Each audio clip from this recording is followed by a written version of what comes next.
holy, holy, holy. Sign it by name. Sign it by poetry. Or your full word. Oh, wow. Yeah. Corruption everywhere you look.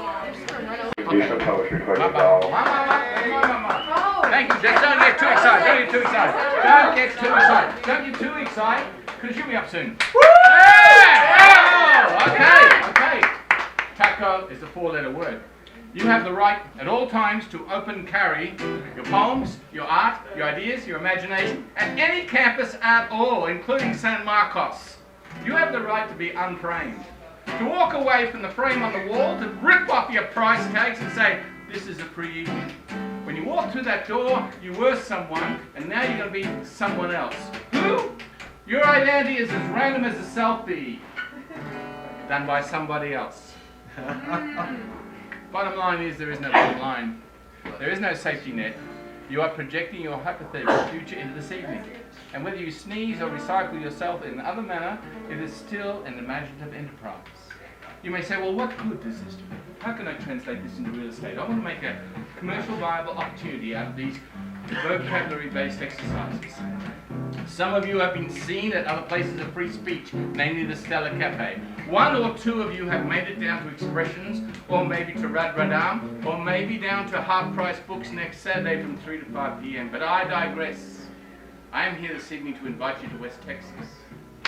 I know, you've heard of West Texas. That's where people wear slow hats and talk in various accents.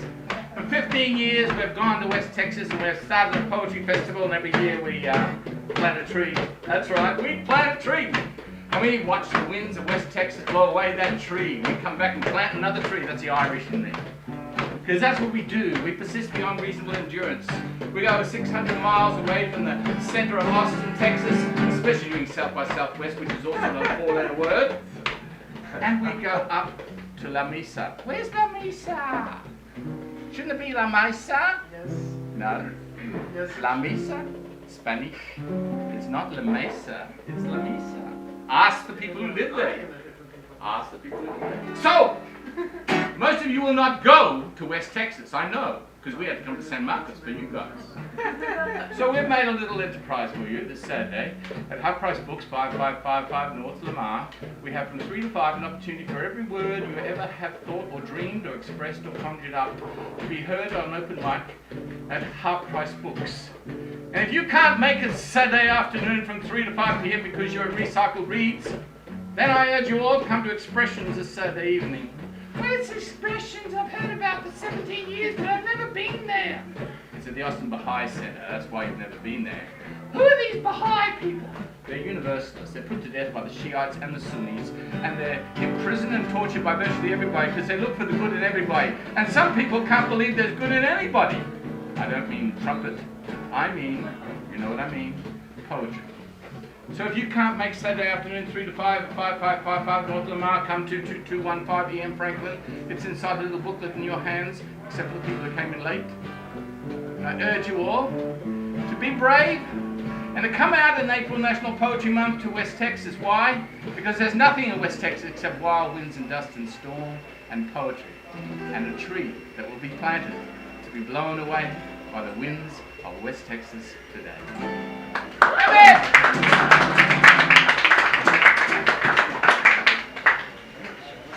A very special man, Magic Tom, Spirit Tom, Tom World Poet. Special exercise, special education.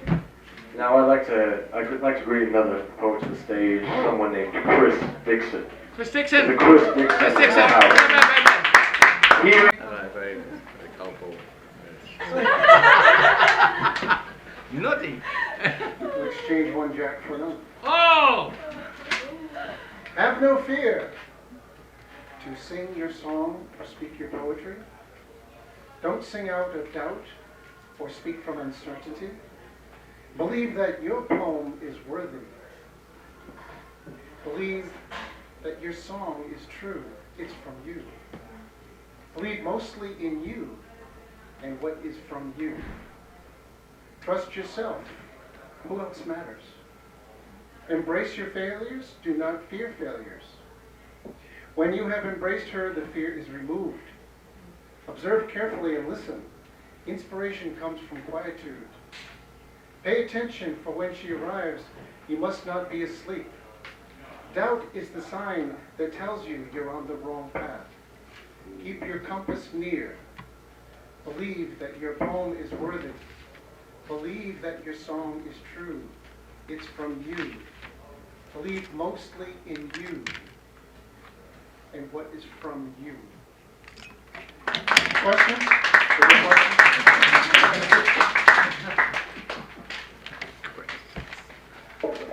That was a silly question to ask. This is a rhetorical event. Yeah, I believe if anyone asked a question, it would be out of line. absolutely. Yes and no. Now I'd like to bring up a certain... Yeah, you can sing a song. Can you? Can you? I'm gonna do a little bit of a plug. Magic? Sure, go ahead. Yeah. I'm gonna do a little bit Are you going of. to stand up and do it? Because I'll have to hook you up. Yeah, if I could. Get that over here. And then this just, it might be a little long for you. It's going to hang down too low. No, it's good. I actually have an EP coming out in a month. A what? And an EP. Oh, really? I have a song coming out. And I'm going to sing a song off of that EP, but I should tell you that on April 14th, I'm saying this a little bit early, but on April 14th, I'm going to have an EP release party at Valentino's, and a couple other bands are going to be playing with me. And I'm going to be selling physical copies of my CD for $5 each, and all profits are going to the Bobcat Pride Scholarship Fund for LGBT youth. So you should totally come out, and you should totally buy my stuff. Oh. Let us know on Facebook. I totally will, yeah. So I'm gonna sing "Air for My Lungs" here, which is one that we used to do for 200 people. Okay. There you go.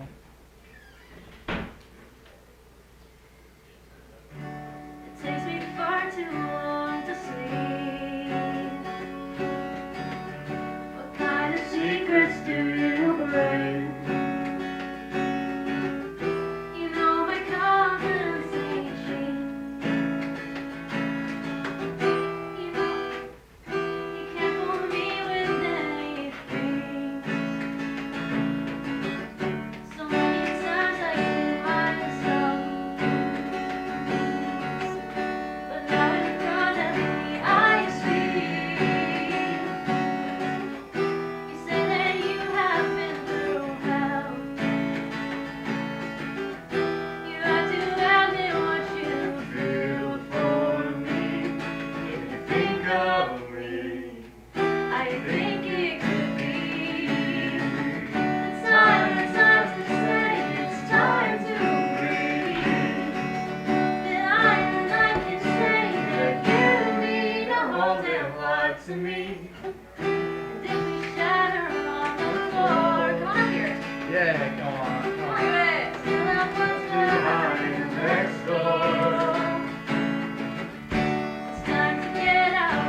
Would Victoria come up and read one? Yay!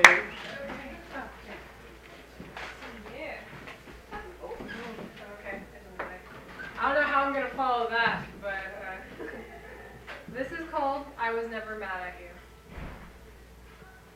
I was never mad at you. When you screamed I hate you, when you pushed and kicked and shoved, when you lied to those you loved, I was never mad at you. When I knew you inhaled deep all that smoke you said you'd keep, when you drank your memories to sleep, I was never mad at you. When you said you loved him, that boy with the false grin that left bruises on your skin, I was never mad at you. When you threatened me with a knife, when you threatened to end your life, when you stayed out every night, I was never mad at you. When you obsessed with being cool, when you tried to flunk school, when you ran to our uncle, I was never mad at you. When you gave yourself a tattoo, when you ran away from the true you, when you decided to hate you, I was never mad at you. And as I watched you turn that left, I know I cannot protect you from this theft. Stealing your walls you swore you'd kept. I was never mad at you. But this lesson you must learn yourself about who you are and nothing else. For if you are to be, then you must realize what I see. But one thing is, I must say is true. One thing you must never skew. One thing I pray you always knew. Baby, I was never mad at you.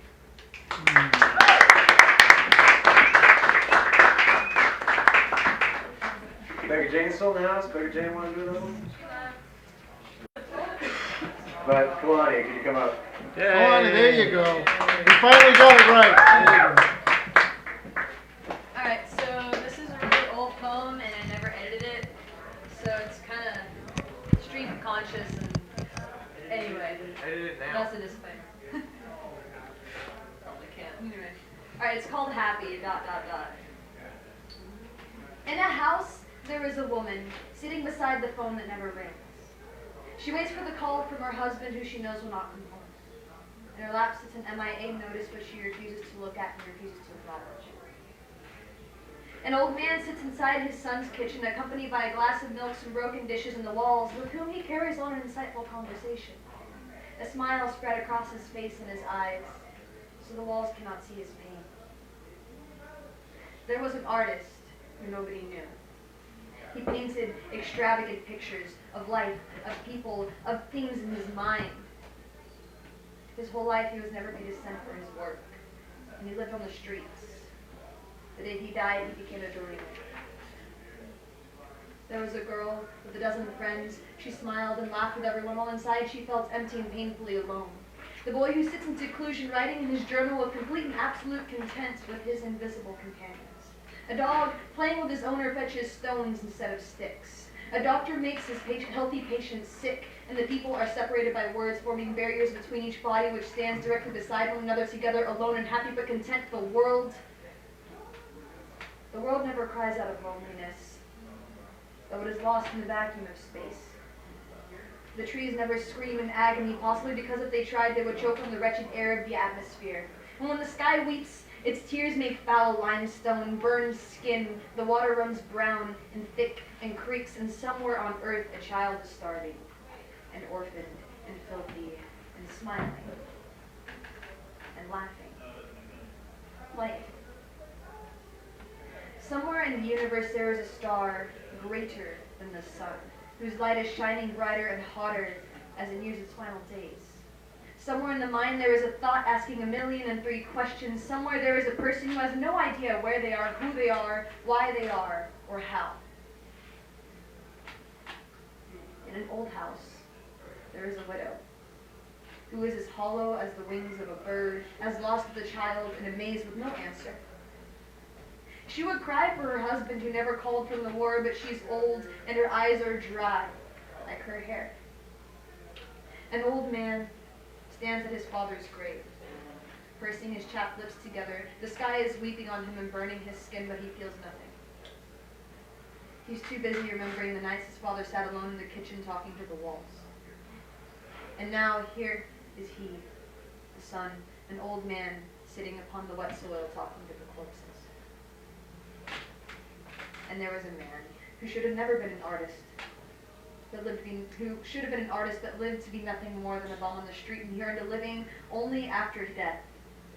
The woman with 100 friends surrounds herself with peers, yet every day she never ceases to amaze herself with loneliness swallowing her like a crowd swallows her, and all the while she smiles laughing. But the man who sits in total isolation does not smile. He remains busy with his philosophies about loneliness and how it confuses him, and that he could be so perfectly content alone while around him people are in pain because they feel they have no one. And a dog doesn't understand why sticks are better than stones. But they can both break bones, and what's the difference?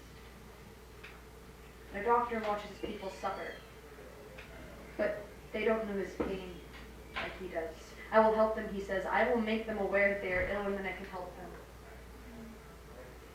The people are happy when they have nothing, because all they can do is gain.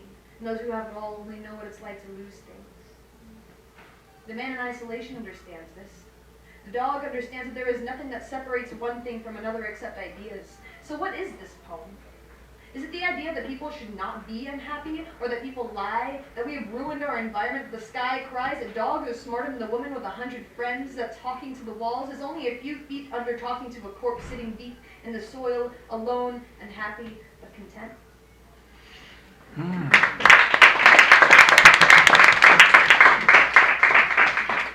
Thank you, Con. Next up, me.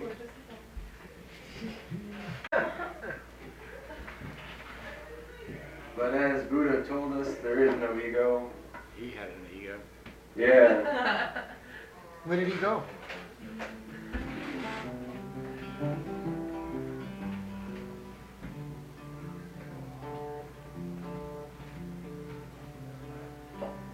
Well, is he still coming around like an angry bird? The need of the nest, place to rest his head, and one last cigarette. Still you take him in. Lord knows I don't want to compete. Just gonna sleep in the very sheets he's been in. So swallow it whole, like a pill that makes you choke as it steals your soul. Got the nerve to look me in the eye.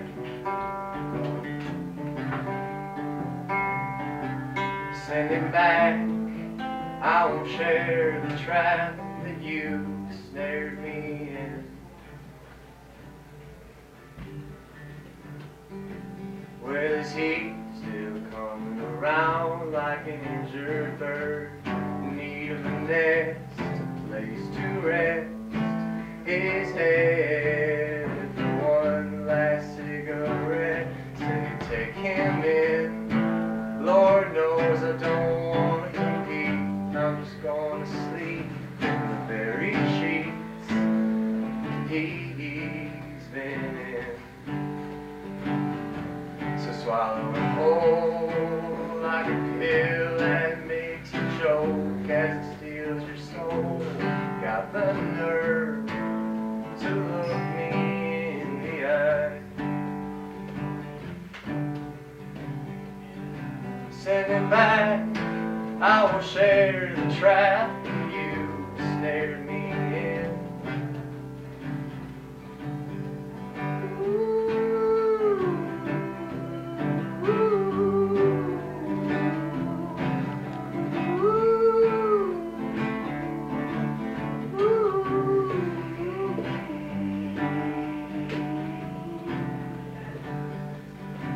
Still I sleep very sheep.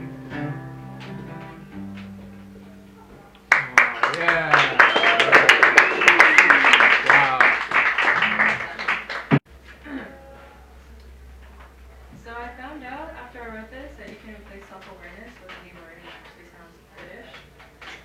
So, self-awareness is a gift. It's medication for the soul, endless roots of imagination and consciousness. It's knowing how, where, and why people react to you and your actions and your words. It's the physics behind knowing how to touch those without hands that are made of bone. Self-awareness is madness and confusion against yourself, the bridges that crisscross between you and others and pages torn out from books that have no title. Self-awareness to me is passion and guilt for falling for false correctness. It's a canyon and I'm the guy stuck for 28 hours.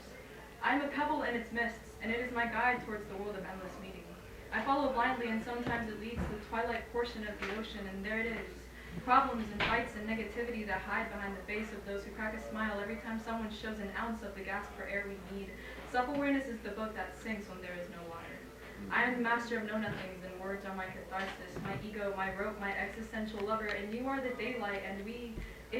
The knowledge of myself is a nightmare and this blew out of expected proportions because I know better than to trust such ingenuity. It's the father of endless possibilities and gross ties of glass that is always broken.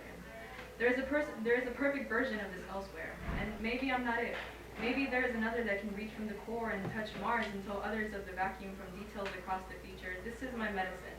Not those that think that they feel what you're feeling just from facial expressions. Get out there and feel the wind on your face for once in a gigabyte. Lord knows that being conscious of the acts we do and expect are just a few of the little things we make as a gift.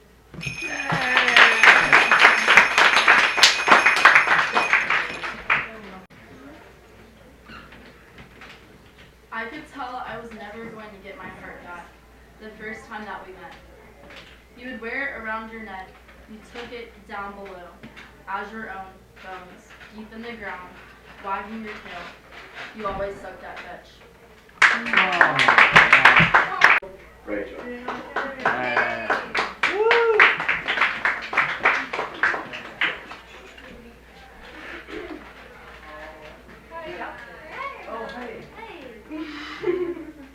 Okay.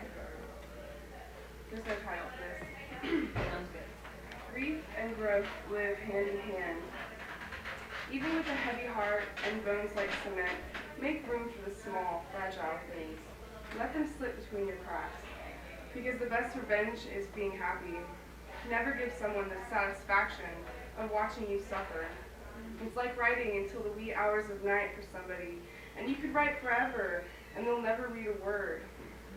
Sometimes, if you feared the loss from the very beginning, you already lost. And there's so much beauty in your flaws. There's no doubt, damaged people fuck, laugh, and drink harder. And your skin without the scars is like the sky without the stars. And not everyone you lose, there ain't nothing like the real thing, baby.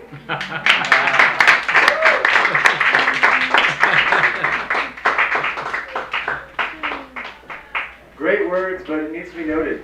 Great pants. Oh yeah, yeah. What's it? Yeah. No, just your pants. Nicholas, would you redeem me with your beautiful shirt? Yeah.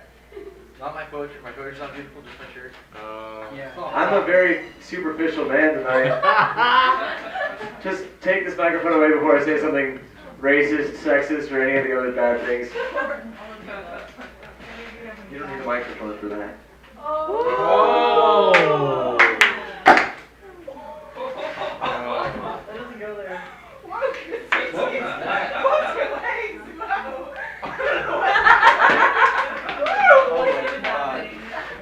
Okay. Ego ice cream. Sorry? Ego ice cream. Ego ice cream? Okay, that's a good one. That's my favorite flavor. I agree.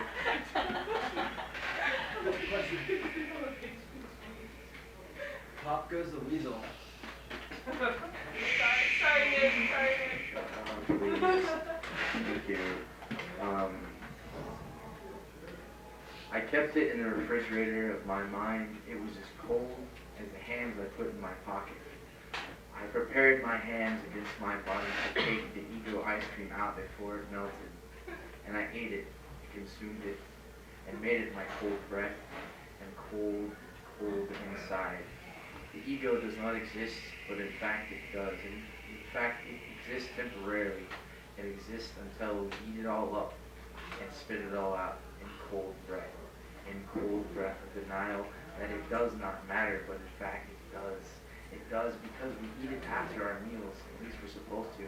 And sometimes that's all we have for dinner. And sometimes we have it during a romantic comedy when someone else has left us. but it's still our ego, and it's still melting like ego ice cream. Oh.